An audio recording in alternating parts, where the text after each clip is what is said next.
오늘 말씀은 마태복음 26장 1절로부터 13절까지 말씀입니다. 우리 함께 읽겠습니다.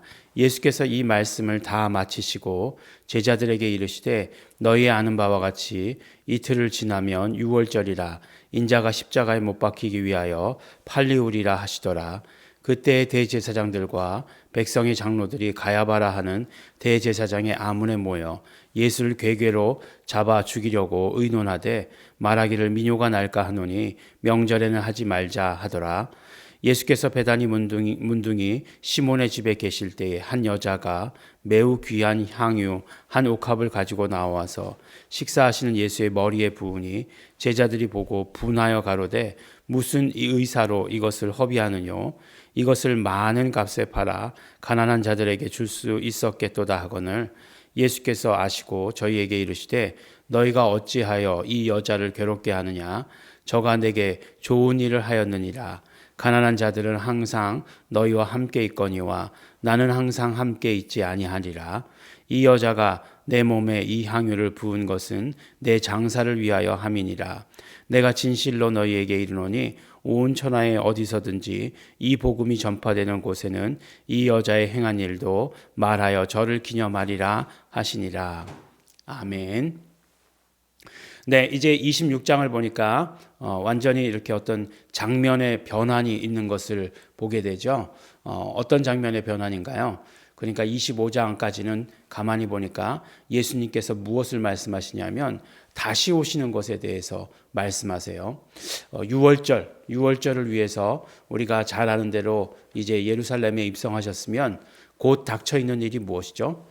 그렇죠. 십자가 사건이잖아요. 십자가 사건, 부활.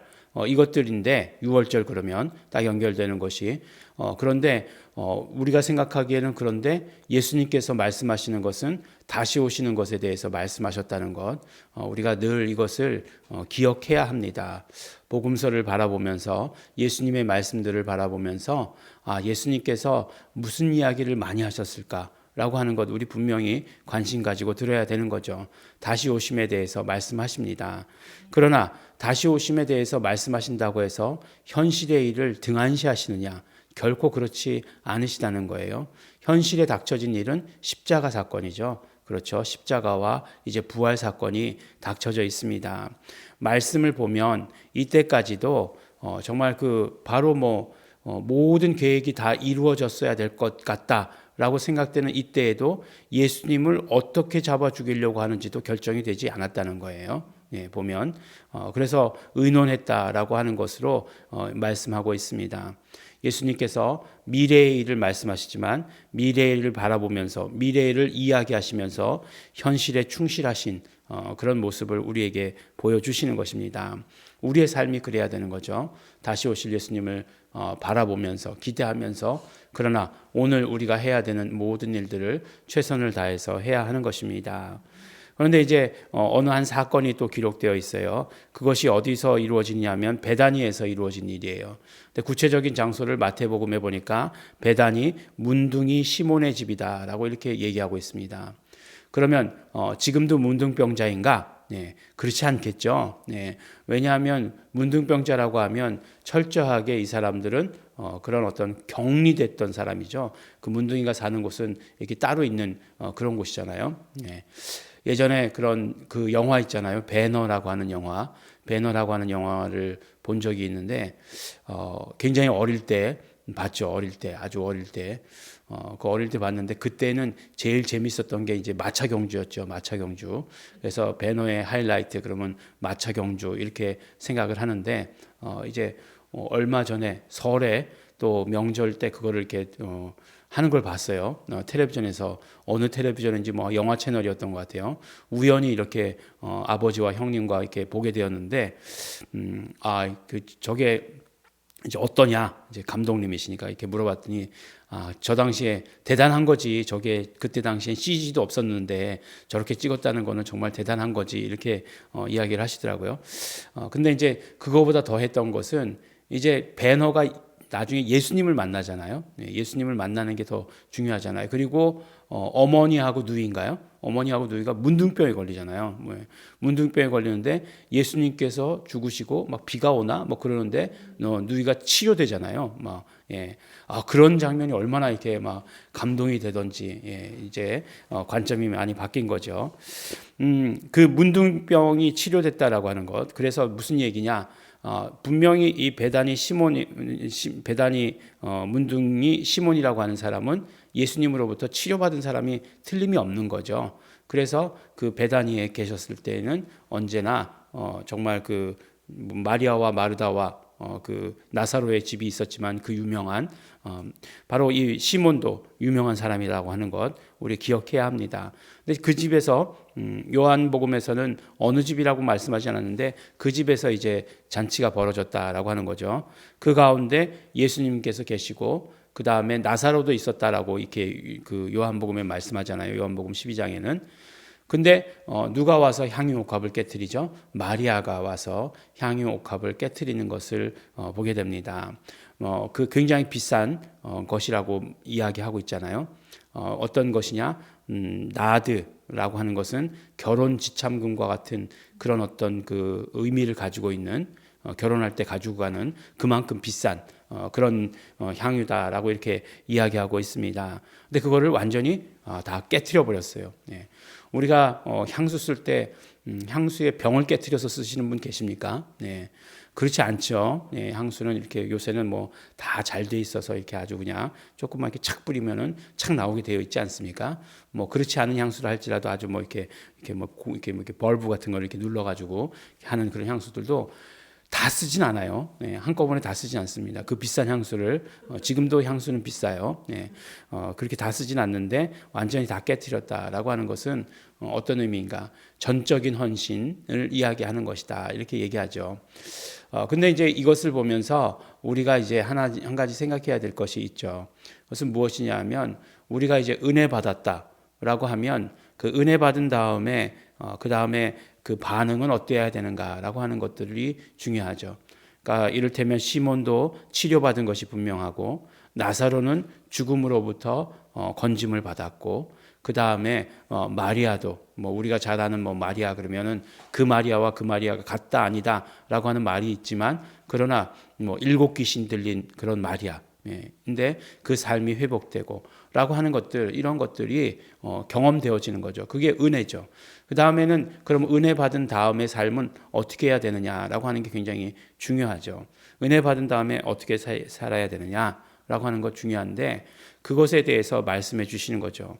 그것은 무엇이냐면 바로 예수님을 사랑하는 삶이에요. 예수님을 사랑하는 것. 예수님을 사랑하는 자가 되어야 되는 거죠. 어떤 일시적인 어떤 그런 감정, 일시적인 그런 어떤 것들, 분위기 이런 것들에 의해서 내가 막 그냥 뭐 감정이 최고조로 갔다가 뭐 식었다가 하는 그런 것이 아니라 예수님을 진정으로 사랑하는 자가 되어야 되는 것이 은혜 받은 자가 해야 되는 모습입니다. 예수님을 사랑하기 때문에 그 다른 모든 것들을 할 수 있는 것이죠.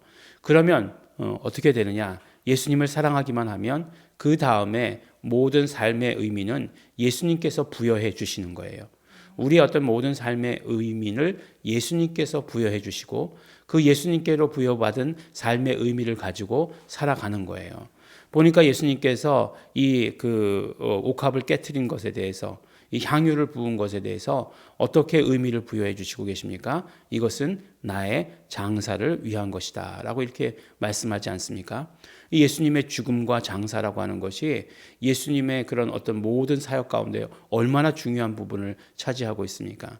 예수님께서 죽지 않고 기절하셨다 깨어나셨다 이렇게 되면 가장 문제되는 건 뭐냐면 죄의 용서는 없는 거예요. 우리에게 있어서 인류에게 있어서.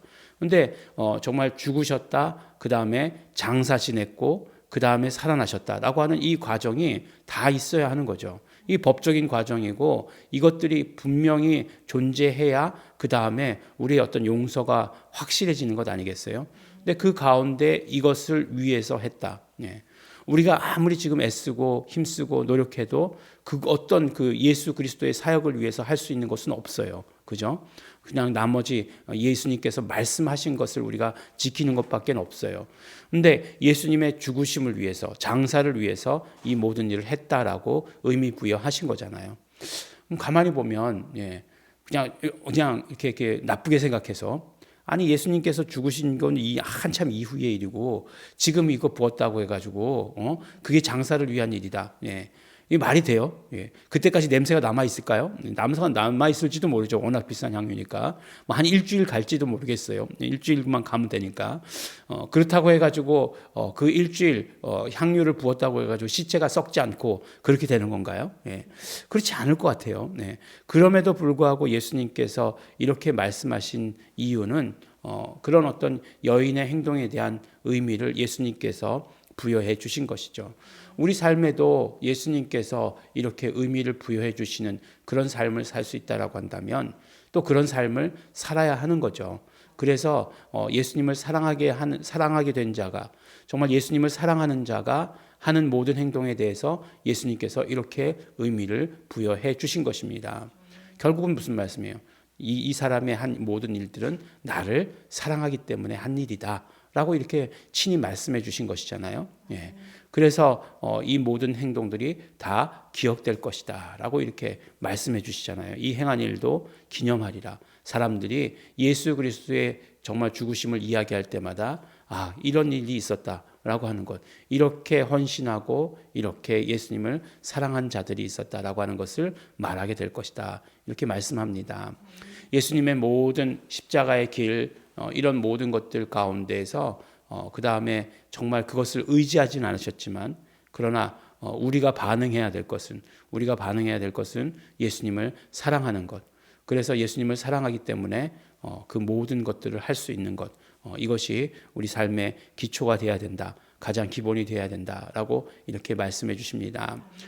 우리에게 있어서 어떤 감정적인 것들이 이제 되살아나지 않는다 이렇게 말한다 할지라도, 그러나 예수님에 대한 사랑은 언제나 변함없으신 그 사랑으로 인해서 무슨 일이든지 하실 수 있으신 우리 성도 여러분 되시기를 예수 이름으로 축원합니다. 기도하겠습니다. 하나님 아버지 감사합니다. 우리도 예수님을 사랑하는 자 되기를 소원합니다. 예수님을 사랑합니다. 예수님만을 사랑합니다. 그러므로 예수님을 사랑하기에 우리의 모든 삶을 예수님께 드리는 자 될 수 있도록 축복하여 주시옵소서. 감사드립니다. 예수님 이름으로 기도드렸습니다.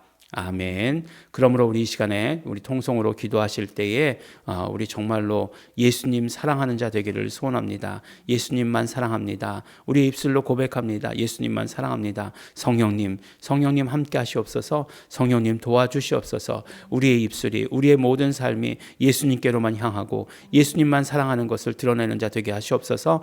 다 같이 통성으로 기도하시겠습니다.